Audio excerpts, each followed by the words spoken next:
Hello friends, வணக்கம் நண்பா. நான் உங்களுடைய QLA 3F வெனஸ்டே ஓல்டு மெத்தடை நான் போட சொல்லி ஃப்ரெண்ட்ஸ் எல்லாம் சொல்லியிருக்காங்க. ஸோ அவங்களுக்காக தான் அந்த ஓல்டு மெத்தடை திடீர்னு நான் அப்லோட் பண்ணுறேன். ஸோ இதோடைய HDF ஃபார்முலா என்னென்னா, HDF அதாவது ரிசல்ட்டோட 999 கூட்டணும். அதை வந்து ரிசல்ட்டை திருப்பி போட்டு 333 கூட்டி அதை 93 39 நம்ம வகுத்தோம்னா நம்மளுக்கு நெக்ஸ்ட் ட்ராக்கான டச் கிடைக்குது. ஸோ நான் போட்டு காட்டுறேன். ஸோ இது ஒரு எமர்ஜென்சி அப்டேட் தான். ஸோ நான் 2 ட்ராவுக்கு முன்னாடி உள்ள ரிசல்ட் என்னென்னா 297 நண்பா. அந்த இதை நான் போடுறேன். அதாவது 297. இந்த 297 இந்த நம்மளுடைய HDF ஃபார்முலா, அதாவது 999 அதோட ப்ளஸ் நம்ம FTHங்கிறது இந்த ரிசல்ட், அதாவது 792ன்னு மாறும் நண்பா. 792. ஸோ 792ன்னு மாறும். அதுக்கப்புறம் நம்மளுடைய 333. இது பெருசு, ஆனால் நான் கொஞ்சம் சிறுசாகவே சுருக்கியிருக்கேன். ஸோ இதை அப்படியே கூட்டிட வேண்டியதான் நண்பா. இதை கூட்டினோம்னா நம்மளுக்கு வந்து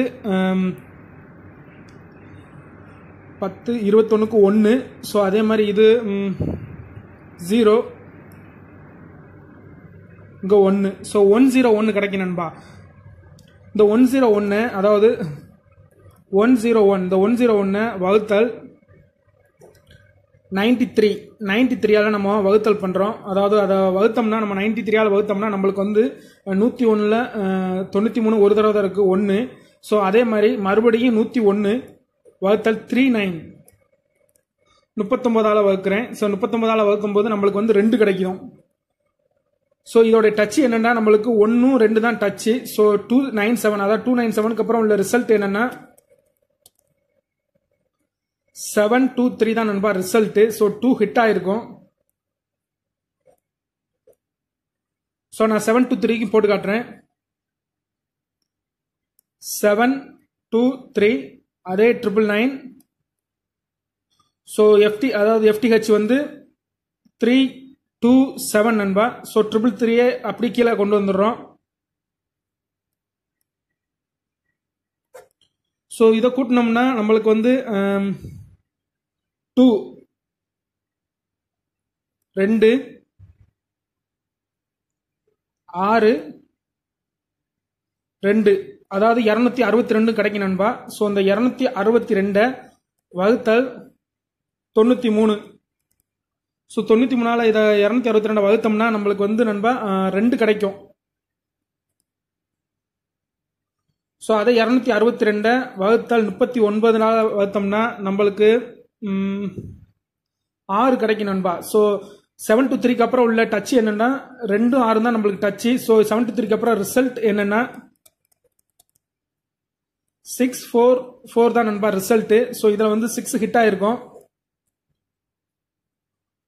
ஸோ 644 தான் நண்பா போன வெனஸ்டேயோட ரிசல்ட். ஸோ 644க்கும் போட்டு பார்ப்போம். 644. ஸோ 999 கொஞ்சம் ஃபாஸ்டாகவே பண்ணுறேன், என்ன டைம் இல்லை. ஸோ 446 333. ஸோ இதை கூட்டினோம்னா நண்பா நம்மளுக்கு 2 0 2. ஸோ 202 கிடைக்கும் நண்பா. ஸோ நம்மளுக்கு இதில் டச் என்னன்னு நம்மளுக்கு தெரியும். ஸோ 202 93 நான் வகுக்கிறேன். ஸோ வகுத்தோம்னா நம்மளுக்கு வந்து 202ல் 2 தடவை இருக்கும். ஸோ 2. ஸோ அதே 202 டிவைடட் பை 39னா நம்மளுக்கு 5. ஸோ 25 தான் டச் காட்டுது, அதாவது 644க்கு அப்புறம். ஸோ இதுக்கப்புறம் உள்ள ரிசல்ட்டு வெயிட் பண்ணுவோம். ஸோ நம்மளுக்கு வந்து இந்த வெனஸ்டேக்கு வந்து 2 அல்லது 5 தான் சான்சஸ் இருக்கு நண்பா. இது எல்லாமே சான்சஸ் தான். ஸோ நம்ம வரலாம், வராமலும் போகலாம். ஸோ இதுக்கு முன்னாடி நம்மளுடைய டச், நான் இதுக்கு முன்னாடி உள்ள ஒரு வீடியோ, அதாவது புதுசாக போட்ட வீடியோவில் நான் வந்து 2 அல்லது 4 சான்ஸ் கொடுத்துருந்தேன். ஸோ இதுலையும் 2, இதில் 2 5 இருக்கு. ஸோ நண்பா 2 பொறுத்த வரைக்கும் 2 காமனாக இருக்கு. ஸோ 2க்கு அதிகப்படியாக சான்சஸ் இருக்கு. அதே சமயம் வந்து நண்பா இந்த தடவை நம்மளுக்கு வந்து இதில் 5 காட்டி இருக்கிறதுனால 5 வந்து நம்மளுடைய இன்னொரு கால்குலேஷனில் வந்து அவுட்ல இருக்கு. ஸோ 5 சான்சஸ் கம்மியாக தான் இருக்கு. ஒருவேளை 5 வந்துச்சுன்னு வச்சுங்களேன், கண்டிப்பாக சொல்றேன் 5 வந்து 555க்கு தான் சான்சஸ் வரும். ஸோ இதுபடி பார்த்தோம்னா நண்பா 24 25க்கு சான்சஸ் இருக்கு நண்பா. இது எல்லாமே சான்சஸ் தான் நண்பா. வரலாம், வராமலும் போகலாம். ஸோ நம்ம வந்து மற்றவங்க மாதிரி வந்து 4-5 வீடியோ போட்டு இதில் 2 டச் இதில் 2 டச் இதில் டச்சுன்னு சொல்லிட்டு மொத்தம் 10 நம்பரே நான் டச் கொடுக்க மாட்டேன் நண்பா. நம்மளை பொறுத்த வரைக்கும் வந்தால் மழை இல்லையா உங்களுக்கு என்னன்னு தெரியும். ஸோ இது சான்சஸ் தான் பெஸ்ட் தான். என்னை பொறுத்த வரைக்கும் நான் பெஸ்ட்டாக தான் போடுறேன். ஸோ எந்த ஒரு உள்நோக்கமும் கிடையாது, யாரை ஏமாத்தணுங்கிற அவசியம் கிடையாது. நான் உங்களுக்கு பழைய ரூட், அதாவது பழைய நண்பர்கள் கமாண்டில் சொன்னாங்க பழைய இதுபடி நீங்கள் போடுங்க அப்படின்னு சொல்லிட்டு, அதனால தான் நான் போட்டிருக்கேன். நான் இதுக்கு முன்னாடி உள்ளதை டெஸ்ட் பண்ணி தான் நான் இந்த வீடியோவே உங்களுக்கு நான் காட்டுறேன். இதில் ஏமாத்துறதுக்கு எந்த ஒரு வேலையும் கிடையாது, ஃப்ரீ டிப்ஸ் தான் நண்பா. இது எல்லாமே சான்ஸ் தான், வரலாம் வராமலும் போகலாம். ஓகே நண்பா, இந்த வீடியோவும் பார்த்துக்குங்க, இதுக்கு முன்னாடி உள்ள வீடியோவும் பார்த்துக்குங்க. ஸோ ரெண்டுமே பெஸ்ட் டச் தான் நண்பா. ஓகே நண்பா, தேங்க்ஸ் ஃபார் வாட்சிங்.